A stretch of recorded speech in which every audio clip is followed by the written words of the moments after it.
Sainte Marie, Maman bon Dieu, pour nous, Saint-Michel, tout bon ange bon Dieu, pour nous. Saint-Jean-Baptiste et Saint-José. Bonjour mes frères, c'est Mauricien, Mauricienne d'ici et d'ailleurs. Merci de nous rejoindre dans le programme N5 chaque jour. Dans ce programme-là, nous avons l'occasion de faire un peu connaissance avec 25 qui l'Église invite nous pour célébrer chaque jour et nous pouvons aussi demander de prier pour nous et intercéder pour nos familles. Aujourd'hui, 17 novembre, l'Église invite nous à célébrer la mémoire Sainte Élisabeth de Hongrie, patronne ban pauvres, ban malades, ban veuves, ban infirmières, ban charité chrétienne, l'autre franciscain séculier, patronne de la Hongrie. Et nous profitons de l'occasion pour saluer ban Élisabeth, ban Isabelle, ban Elsa, ban Elisa, ban Beth, ban Lisa. Un jour, Élisabeth, princesse de Hongrie et duchesse de Thuringe, quitte le château avec ce tablier rempli avec 10 pains pour ban pauvres. Et rapidement, assez vite, le cœur brûlant de charité. Et son mari, le duc Louis, surprend-lui, arrête-lui, et intrigué, il demande à sa femme qui te paye cassette dans ton tablier. Élisabeth ouvert ce tablier, et là, contenant 10 pains, un tas rose éclatant apparaît, parfumant l'air, avec une douceur qui, comment dire, sortit depuis dans le ciel. Ça miracle qui vient connaître comme miracle des roses, c'est pas simplement un prodige, mais il y a une parabole vivante.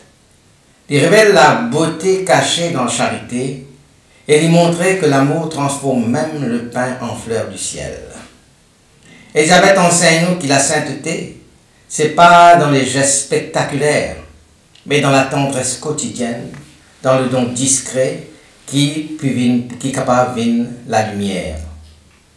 Élisabeth fut née en 1207 en Hongrie, la fille du roi André II. À 4 ans, elle est fiancée à Louis IV de Thuringe et elle est élevée à la cour allemande. Imaginez-vous, 4 ans, elle est fiancée à Louis IV. Elle épouse Louis à l'âge de 14 ans et elle devient duchesse. Dans l'Europe, il y a beaucoup de seigneurs qui peuvent régner, marqués par une croisade, par une inégalité sociale et une tension religieuse. Élisabeth incarne une figure de sainteté radicale. Elle vit l'évangile au cœur du pouvoir. Elle est morte à 24 ans, en 1231, après qu'il fonde un hôpital et donne tout ce qu'il dit bien à les pauvres. Élisabeth vit dans 2 mondes. Le monde de la cour, disons, royale, avec son intrigue et son richesse, et le monde des pauvres, le pauvre qui servit avec amour. Le tir beaucoup critique, le tir humilié, le tir accusé de folie, le tir folle, parce qu'à cause de sa générosité excessive. Après la mort de son mari, ben là, pousse depuis dans le château, et là, il besoin, comment dire, de charité, et de séparer avec son enfant. Il vit dans une cabane, lave les pieds lépreux, il dormit à terre, et les petits, qui manière capable de vivre dans l'abondance quand le Christ peut souffrir dans un pauvre. Élisabeth pour fonder l'hôpital à Marbourg, et là, il pour soigner lui-même malade. Il pour rendre dans le tiers-ordre franciscain, il pour vivre dans la pauvreté, la prière et le service. Il pour mourir épuisé, mais rayonnante de paix. Je vais raconter qu'il y a un jour, il accueille un lépreux dans son lit. Sa belle-mère, horrifiée, dénonce-lui. Mais étant soulève le drap, c'était le visage du Christ qui apparaît à la place du malade. Ce miracle a montré qu'Élisabeth se trouve Jésus partout, dans tout ban qui peut souffrir. Le tournant décisif sur la vie, c'est la mort de son mari Louis en croisade. Veuve à 20 ans, de choisir pour renoncer à la cour, à ban privilège, à ban richesse.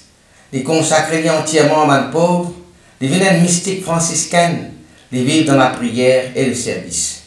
Ça soit radical là, quand tu passes de duchesse à servante et princesse aux pauvres, tu fais ça par amour pour le Christ. Alors qui peut casser 10 pains dans ce tablier pour un pauvre, et ça c'est un miracle qu'il nous fait tout à l'heure, que tu as là causé. Son mari qui nous surprend et demande qui te peut transporter. Et quand il a ouvert ce tablier, c'était une rose éclatante. Alors ça produit ça, il finit un des symboles les plus célèbres de la vie. Ça me là arrivé un moment de tension. Elle ici prend un grand risque parce qu'elle est capable d'accuser de voleuse. Il y avait coquin le bien du château pour le donner à pauvre. Mais le miracle est interprété comme une confirmation divine de la mission de l'amour, de charité, et comme un signe que l'amour transforme la matière en beauté. Ce miracle-là, il enseigne nous que la charité, c'est la charité des créatrices, qui y embellit le monde et qui toujours porte du fruit. Là, côté dans du pain ordinaire, bon Dieu fait éclore, bonne fleur de céleste, bonne fleur du ciel. Dans l'hôpital qu'il a fondé, Elisabeth soigne bonne lépreux, bonne aveugle, bonne mourant. Il n'est pas content pour donner bonne l'autre, mais il touche bonne plaie, il lave les corps bonne malade, il prie avec eux. Bonne guérison inexpliquée qui nous rapportée, même après la mort, pour bonne qui invoque sur l'intercession. À l'époque, quand la médecine moderne pas encore existé, cette bonne guérison-là est perçue comme des signes de la présence du Christ à travers Élisabeth. Je révèle que la charité n'est pas seulement un geste social, mais une puissance spirituelle qui transforme la vie. Ce miracle-là, ou bien le miracle d'Élisabeth, rappelle-nous que quand nous servit le pauvre, nous touche le Christ. Et que la prière humble est capable d'ouvrir un chemin de guérison, là côté la science est impuissante. Sainte Élisabeth a pu causer nous aujourd'hui, surtout dans le monde où une inégalité sociale peut persister. Il invite nous pour une charité incarnée, qui n'a pas de limite à une institution, mais qui passe par un geste concret. Que une femme est appelée à un rôle de leadership spirituel. Démontrez-nous que la sainteté est capable d'épanouir dans la responsabilité et l'influence. Que la charité est parfois institutionnalisée, mais il manque de cœur. Sainte Élisabeth enseigne-nous la vraie grandeur dans le don de soi, pas dans le simple redistribution. Alors, que fait cause à nous aujourd'hui? Parce qu'il rappelle-nous que la charité, c'est un acte de justice. Le pouvoir est capable de sanctifier par l'amour. Le Christ est présent dans chaque pauvre. Élisabeth, c'est un modèle de compassion radicale, de dépouillement volontaire, de foi incarnée dans le service. Il vient montrer nous que la sainteté est capable de fleurir dans la souffrance et illuminer les ténèbres. Des trois paroles qui vous disent que je suis heureux de servir le pauvre que de porter une couronne. Saint-Tine confiait ça à ce confesseur après qu'il quitte la cour royale pour lui faire les pauvres. Il peut aussi dire, le Christ jamais fait une refusement ce qu'il m'a demandé pour un pauvre. Un témoignage sur la foi de la providence divine. Et je vous dire aussi, ça c'est une parole qu'il prend de l'Évangile, c'est que c'est une faire au plus petit de mes frères, c'est à moi que vous l'avez fait.